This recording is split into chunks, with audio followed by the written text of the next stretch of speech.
porque depois eu vou passar esse link, o link da aula gravada, para outros alunos, para eles poderem assistirem posteriormente. Então, na aula de hoje, a gente vai falar um pouco sobre estatística básica. Né?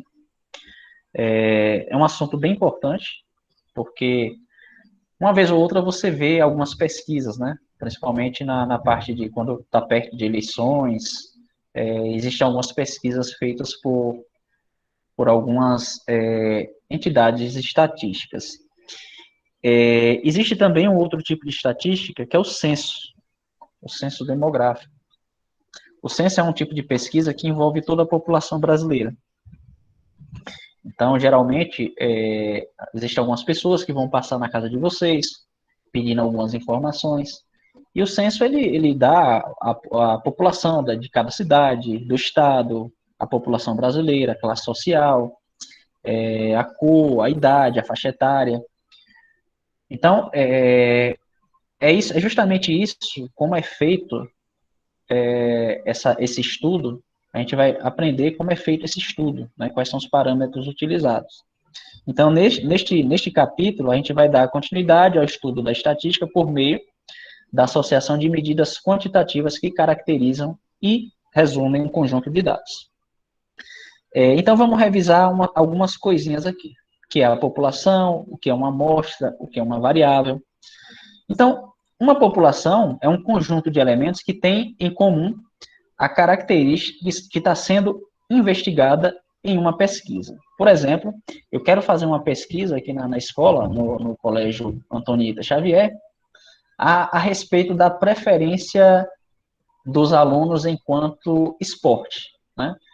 E aí eu seleciono algumas variáveis. Por exemplo, alunos que gostam de futebol, que gostam de vôlei, de basquete, de tênis. Então, quem seria a população? Né? A população seriam todos os estudantes do Colégio Antonieta Xavier. Então, é o conjunto de elementos que tem em comum a mesma característica. E que característica é essa? De ser aluno do Antonieta Xavier. Aí suponha que eu não quero fazer esse estudo, esse levantamento com todos os alunos, porque eu tenho turnos de manhã, tarde e noite. Então, eu vou selecionar uma parte dessa população. E essa parte que eu seleciono da população é a amostra. Ou seja, eu só vou trabalhar com os alunos da tarde. Então, da população, que são todos os alunos do Colégio Antonieta Xavier, eu vou selecionar uma amostra, que vai ser uma parte da população, que é chamado de subconjunto da população, cujos elementos fornecerão as informações que estão sendo investigadas por meio de uma pesquisa. E que informações são essas? Essas informações são as variáveis, certo? Como eu estou fazendo uma pesquisa em relação a times de futebol não, em relação a tipos de esporte, a minha variável é tipos de esporte, ok? Então, já deu para perceber a ideia de população, amostra e variável? Né? Se eu, por exemplo, quisesse descobrir, eu fosse fazer uma pesquisa da idade de vocês, né? Então a variável agora seria a idade. Por exemplo, da classe social de vocês, a variável seria a classe social. A cor dos olhos, a variável seria a cor dos olhos. E aí, as variáveis, elas são classificadas em dois tipos. A gente tem as variáveis quantitativas, que indica a quantidade, e as variáveis qualitativas, né, que indicam qualidade. Então, as quantitativas são aquelas que representam números como resposta. Por exemplo, quantidade de filhos, a altura, a renda. E as qualitativas são aquelas que apresentam como resposta uma característica, ou uma preferência de cor, aliás, do entrevistado, como cor, nome do candidato, né? Em que o aluno vai votar na próxima eleição. Então, as variáveis, elas se classificam nesses dois tipos, né? Em variável qualitativa e variável quantitativa. Tabela de frequência. Essas tabelas de frequência a gente vai dar uma olhadinha mais aqui embaixo, mas a gente já vai definir o que seria uma tabela de frequência. Frequência está relacionada à quantidade. Né? Então, são tabelas que organizam e resumem o conjunto de dados coletados em uma pesquisa. Por exemplo, eu estou fazendo aqui uma pesquisa com vocês. E aí, quando eu estou fazendo uma pesquisa com vocês, eu estou pegando os dados. Eu estou coletando dados, informações de vocês. Esses dados iniciais são chamados de dados brutos, certo? Aí, por exemplo, eu quero fazer aqui uma entrevista com vocês do terceiro ano a respeito do time que vocês torcem. Ao time que vocês torcem. Aí, por exemplo, aí vai vir várias respostas, tipo São Paulo, Palmeiras, Bahia, Santos. Só que vai haver pessoas que, por exemplo, que têm o mesmo time, que torcem para o mesmo time. Então, o que é que eu vou fazer? Eu vou pegar esses dados brutos e vou organizar numa tabela. Ou seja, aí São Paulo. Quantas pessoas responderam que torcem para o São Paulo? Então, essa vai ser a minha frequência, certo? A frequência absoluta é o total de pessoas que eu estou entrevistando. Por exemplo, aqui na turma tem quantos alunos agora? Aqui na turma tem 17 alunos, 17 pessoas. Aí eu vou fazer uma pesquisa com essas 17 pessoas a respeito do time que vocês torcem, né? E aí, por exemplo, o Bahia apareceu 4 vezes, o Santos apareceu 2, o Corinthians apareceu 5, o Flamengo apareceu 6. Então, a gente organiza esses dados em uma tabela, certo? A gente pega os dados brutos de um a um e faz a organização em uma tabela.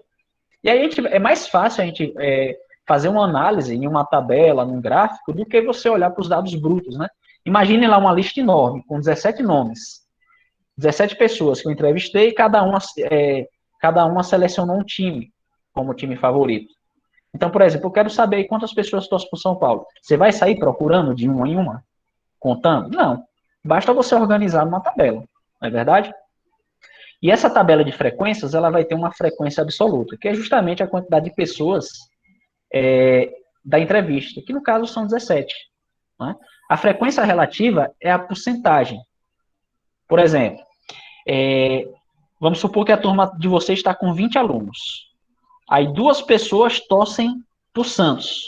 A frequência relativa, no caso, é a frequência absoluta, desculpe, é a frequência da classe dividido pela frequência absoluta. O que seria isso? Como 2 pessoas torcem para o Santos, eu tenho 2 pessoas de um total de 20, certo? Então, 2 sobre 20 é a mesma coisa que 0,1 quando você divide. E 0,1 em porcentagem é 10%. Então, essa frequência relativa é dada em porcentagem, que no caso é a razão entre a frequência absoluta e o número total de dados disponíveis. Beleza? Classes ou intervalos de valores. Essas classes ou intervalos de valores, eles são intervalos reais, usados para agrupar os valores de uma variável quantitativa. É mais ou menos assim, ó. Vamos pensar agora na questão da altura de vocês. Eu quero fazer agora uma pesquisa em relação à altura da galera aí. E aí, por exemplo, alguns têm 1,60, outros têm 1,80, Arilson tem quase 2 metros, né, Arilson? Eu tenho quase 2 metros. Isso, eu vou pegar os dados em centímetros. E aí, a gente... 1,92. 1,92, pronto. Eu tenho 1,87. E aí a gente vai fazer, a gente vai agrupar esses dados numa tabela, certo? A gente vai agrupar esses dados numa tabela. O que seria a frequência de classe? Eu vou organizar minhas classes. Por exemplo, de 1,5 m até 1,60. De 150 centímetros até 160. Quantas pessoas na sala tem entre 1,50 e 1,60? Pode entrar.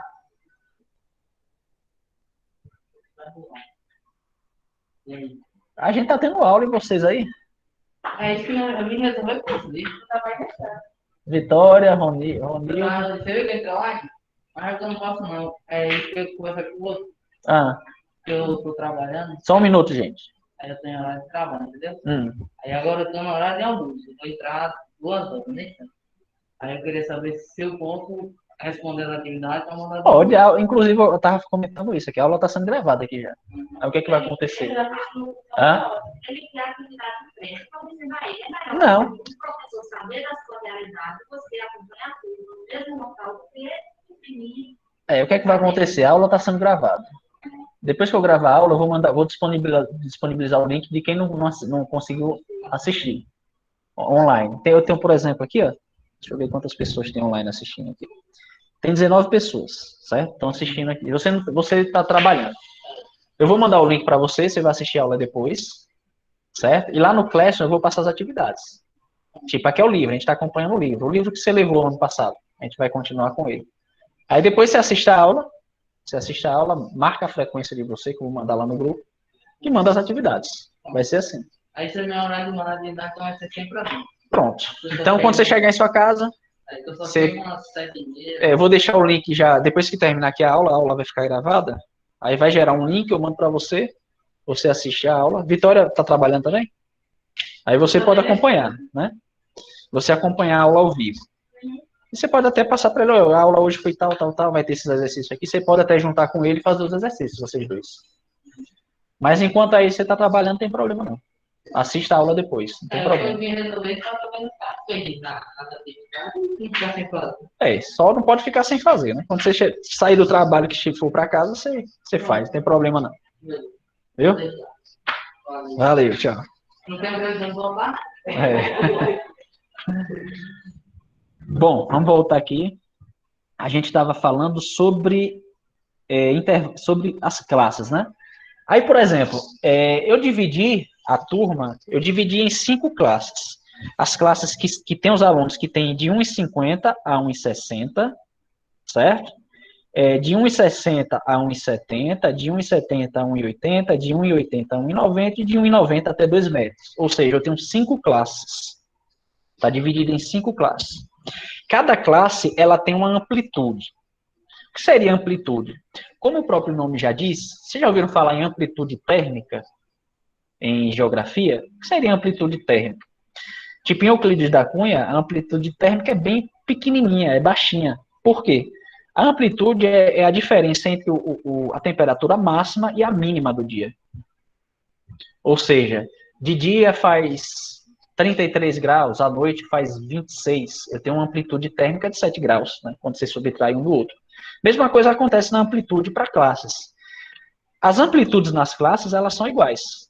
No caso, eu botei uma amplitude de 10 centímetros, ou seja, de 10 em 10. 1,50 para 1,60, ou seja, 1,60, 150 centímetros, que é 1,50 metros, menos 150 centímetros vai dar 10 centímetros de amplitude. Então, isso que é a amplitude de cada classe, certo? É essa variação. Então, normalmente as amplitudes são sempre iguais. As amplitudes de classe, elas vão ser sempre iguais. Então, eu tenho uma primeira classe de 1,50 a 1,60, amplitude 10. De 1,60 a 1,70, 10. De 1,70 a 1,80, 1,80 a 1,90, 1,90 a 2 metros. Detalhe, eu estou considerando essas alturas em centímetros, certo? Então, de 150 centímetros a 160 e assim vai. Então, isso que são classes ou intervalos de classe. São intervalos reais usados para agrupar os valores de uma determinada quantidade. Quando eles são demasiadamente diversificados, não havendo praticamente repetição de valores. Por exemplo, nas pesquisas sobre a renda mensal, é comum apresentar os resultados em classes de valores, e também nesse exemplo que eu acabei de dar, que é o exemplo das alturas, né, das alturas dos alunos. Porque essas alturas, elas são muito diversificadas, né? Nem sempre uma pessoa vai ter a mesma altura de outra. Então, se eu fosse colocar uma tabela, se eu fosse organizar esses dados numa tabela, eu teria muitos dados para analisar. E é por isso que a gente agrupa, a gente pega esses dados e faz um agrupamento, para que fique melhor essa visualização. Já já a gente vai fazer alguns exemplos numéricos. A gente vai fazer esses exemplos que eu estou falando aqui. E tem a representação gráfica, né? Esse aqui é o mais importante. Vocês, alunos, vocês têm que aprender a ler e interpretar gráficos, né? Muita gente olha para o gráfico e não sabe nem o que significa, né? Porque o gráfico ele tem uma fonte, ele tem uma informação, certo? Então, o gráfico ele pode ter 3, 4, 5, 6 informações que você pode visualizar num gráfico. Então, é muito importante vocês aprenderem o letramento matemático, que é justamente essa parte de você fazer a interpretação de um gráfico. Você está lendo uma revista, você está vendo um jornal, aí aparece um gráfico lá, e você não está entendendo nada. Você não sabe ler aquele gráfico. Então, essa parte da estatística é importante e a gente vai aprender a fazer essas leituras. Beleza?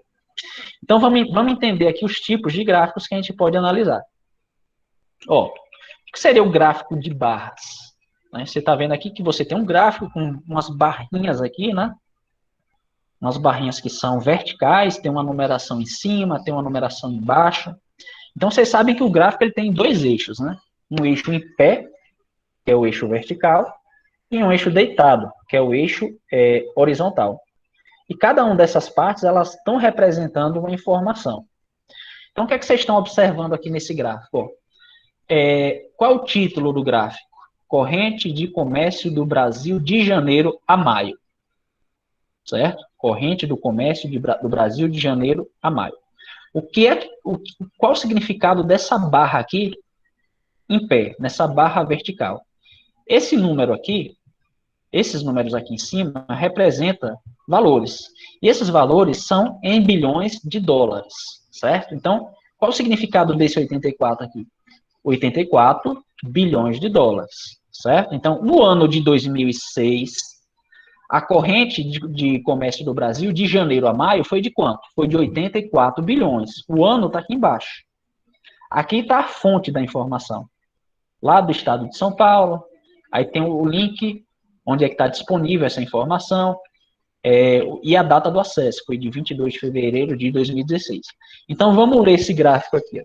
Então, eu tenho aqui, dos anos de 2006 a 2015, eu tenho a corrente de comércio do Brasil de janeiro a maio. Então, observe que de janeiro a maio nesses anos aqui, tem uma representação quantitativa dos valores, né, dessa corrente de comércio. Então, se eu perguntar para vocês, gente, em qual ano, olhem para o gráfico e me respondam em qual ano houve a maior corrente de comércio do Brasil. E qual foi o ano aí? Quem quiser responder, pode abrir o microfone e falar. Qual foi o ano? 2013. 2013. Pronto, vou repetir a pergunta aqui, para quem não entendeu. Qual foi o ano em que a corrente do comércio do Brasil obteve um maior valor em bilhões de dólares? 2013. 2013, beleza. 2013. E qual foi o menor ano? Aliás, o ano em que teve a menor corrente de comércio? 2006. 2006. Bom, vocês sabem ler um gráfico, né? Então, é interpretar, é você olhar e você retirar as informações que tem nesse gráfico. Então, é bem simplesinho. Então, esse aqui é o primeiro gráfico que a gente vai aprender, que é o gráfico de barras. Existem dois tipos de gráfico de barra. O que a barrinha está em pé, na vertical, e o que a barrinha está deitada, aqui, ó, na horizontal. É a mesma ideia, gente, ó. Esse aqui é um gráfico de barras, né, horizontais, e aqui ao lado ele mostra alguns itens, o percentual de vendas. Então, ele já está falando percentual. Então, esse número aqui representa uma porcentagem em relação ao total de vendas, né, do item. Representado por marcas próprias de grandes supermercados no Brasil. Então, por exemplo, se eu fizesse uma pergunta para vocês aqui, esse relatório é do primeiro semestre de 2015, em porcentagem, das categorias com maior fatia de marca própria. Então, se eu perguntar, desses itens pesquisados, qual dele tem a maior marca própria? Quem é? Papel higiênico. Papel higiênico. Beleza. Agora, se eu perguntar quantos desses, preste atenção na pergunta, quantos desses tem fatia menor que 10%? Quantos desses tem fatia menor que 10%? Quantas marcas tem fatia menor que 10%? Menor que 10. Quantos? Menor que 10. Quantos desse aqui tem fatia menor que 10%? 6. 6? 6. 6. Por quê? 3. Aqui, ó, a minha margem vai ser essa aqui, ó, 10,3, né? Então, como é menor que 10, então quais são os que têm índices menores que 10? São esses aqui, ó. Daqui para baixo, arroz, prato, pão, salgadinho, iogurte e bolacha. Eu tenho um total de 6. Então, ok. Então, estão vendo como é fácil a gente interpretar um gráfico? Né? Então, esse foi o primeiro tipo de gráfico que a gente está observando, que é o gráfico de barras. Pronto, agora podem mutar o microfone. Deixa mutadinho aí.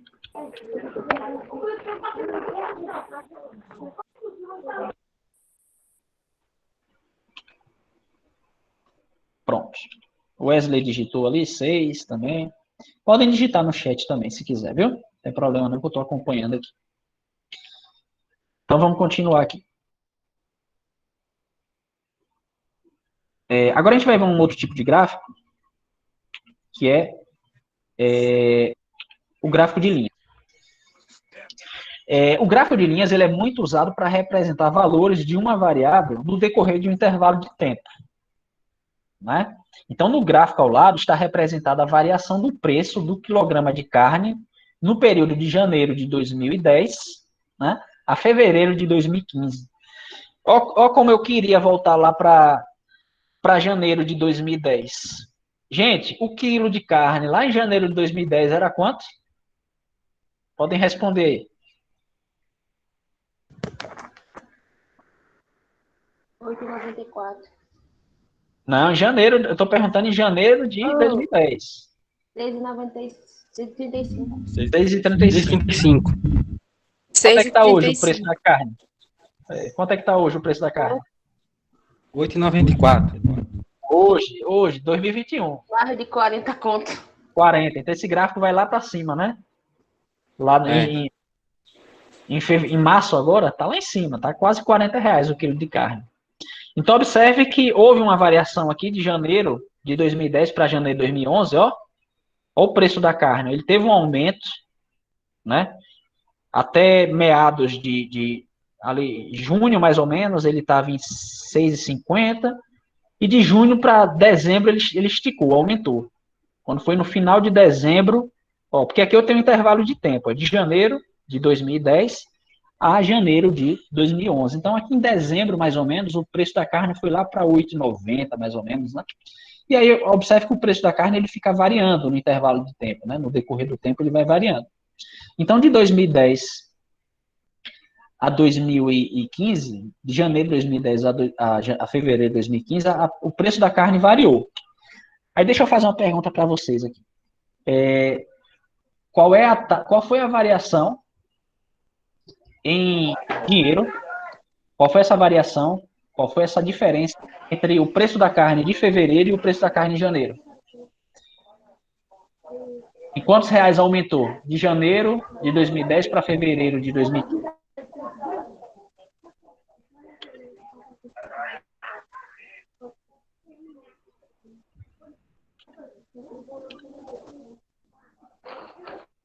Respondam.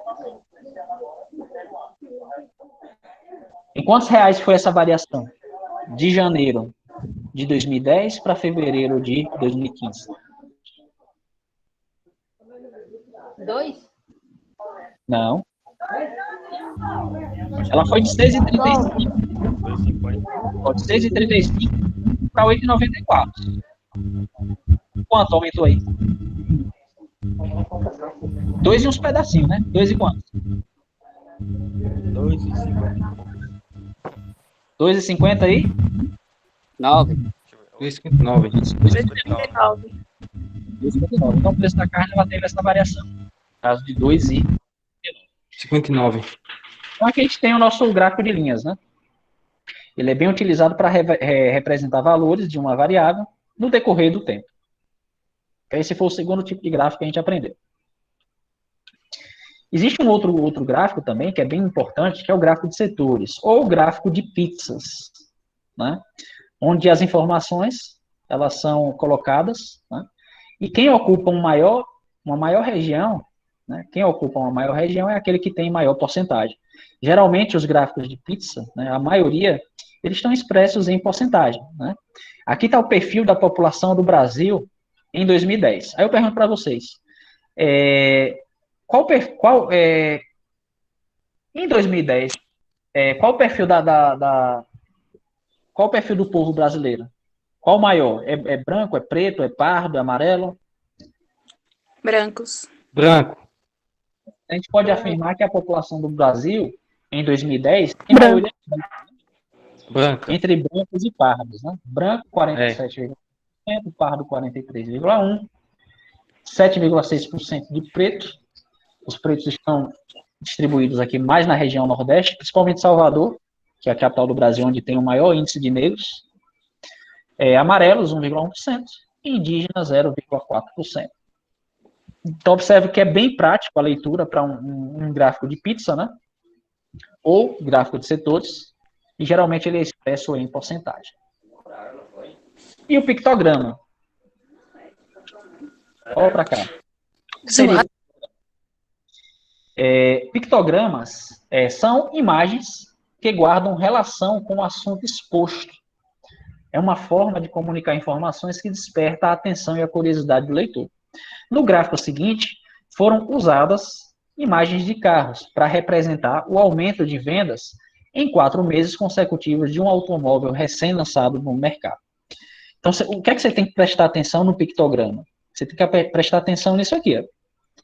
Legenda. Um carrozinho verde desse aqui representa quantos carros? Equivale a 2.000 unidades. Aí eu pergunto para vocês, gente, no mês de maio, foram vendidos quantos carros? Respondam aí. No mês de maio. 4. Não. 8.000. Quem respondeu 4? Arilson? Foi. Arilson, cada carrozinho desse aqui verde, ele equivale a quantos carros? Olha aqui para a legenda. Onde eu estou grifando aqui, tá vendo? Um carrozinho verde aqui vale quantas unidades? 8. Não, olha, tá vendo essa parte aqui que eu estou destacando em azul? Aqui, tá vendo? Tô. Tá, pronto. Um carrozinho verde aqui desse vale quantas unidades? Lê aqui. Quantos? Tem quantas? Pronto, 2.000. Tem quantos carros aqui? 4, né? Que você contou. Só que cada carro desse equivale a 2.000 unidades. Então, você tem 2.000 aqui, 2.000 aqui, 2.000 aqui, 2.000 aqui. Você vai ter quantos? Quanto? 8. 8.000, né? Pronto, agora 8.000 unidades. Beleza. E em janeiro?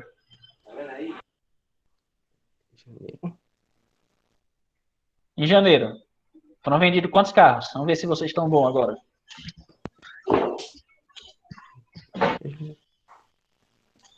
O carro está dividido ao meio ali, né? Então, se ele está dividido ao meio, então vale quantas unidades ali? 1.000. 1.000, né? Então, quantos carros foram vendidos em abril? 5.000. 5.000. Wesley, seu som tá horrível, viu, Wesley? Vou lhe dar um presente. JBL, se possível. Pode mandar aí. Pronto, então, aqui, ó, por exemplo, no mês de junho, tá só um pedacinho, só a pontinha, né? Essa pontinha é mais ou menos 10% do carro. 10% de 2.000 dá 200 unidades. Então, no mês de junho foi vendido quantas unidades? Ó? 1, 2, 3, 4, 5. 5 vezes 2.000, 10.000. Aproximadamente 10.200 unidades. Beleza? No mês de julho, foi vendidas, ó, 1, 2, 3, 4, 5, 6, 7. 7 não, repare que está faltando um pedacinho aqui, ó, certo? Então, tem um pouquinho a mais que a metade. Então, 6 vezes 2, 12, mais ou menos, aqui é mais ou menos 1.500, né? 1.500. Então, foi vendido 13.500 carros em julho. Então, esse aqui é o nosso outro tipo de gráfico, que é o pictograma, que usa imagens, né? Utiliza de imagens para relacionar com o assunto exposto. E, por fim, o histograma. Eu acho que só tem um histograma. E, por fim, o histograma. O histograma ele é mais utilizado para quando a gente tem intervalos de classe. Certo? Por exemplo, vocês sabem o que é o IDH? Não sabe? Que é o Índice de Desenvolvimento Humano de determinado país? Né? Ele é o índice de desenvolvimento humano que mede o bem-estar da população com base na expectativa de vida. O que seria a expectativa de vida? É o quanto a população ela vive, né? Tipo, a média da população brasileira, se eu não me engano, está na faixa de 60 anos. Né? Então, quanto maior a expectativa de vida, mais você vai ter um IDH maior. Né? O PIB, a escolaridade da pessoa, aqueles que têm mais, por exemplo, mais escolaridade, ensino superior, ele já tem um IDH maior. Um PIB per capita, né? O IDH, ele varia entre 0 e 1. Nota mínima 0, nota máxima 1. E quanto maior o seu valor, melhor a qualidade de vida. Aqui eu tenho do lado uma tabela do IDH dos países sul-americanos. Esse IDH foi feito em 2014.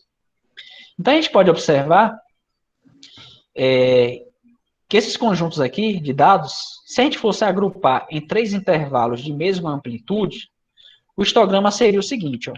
Então, eu vou pegar 3 amplitudes aqui. De 0,6 a 0,7, de 0,7 a 0,8, de 0,8 a 0,9. Beleza? Vamos lá. Eu vou fazer esses cálculos aqui eu vou compartilhar aqui minha tela cheia, que a gente vai fazer esses cálculos aqui. Deixa eu parar. Eu vou transmitir minha tela toda. Uma coisa aqui. Eu vou até parar de gravar, porque a aula praticamente já acabou. Eu só queria resolver isso aqui, que eu tenho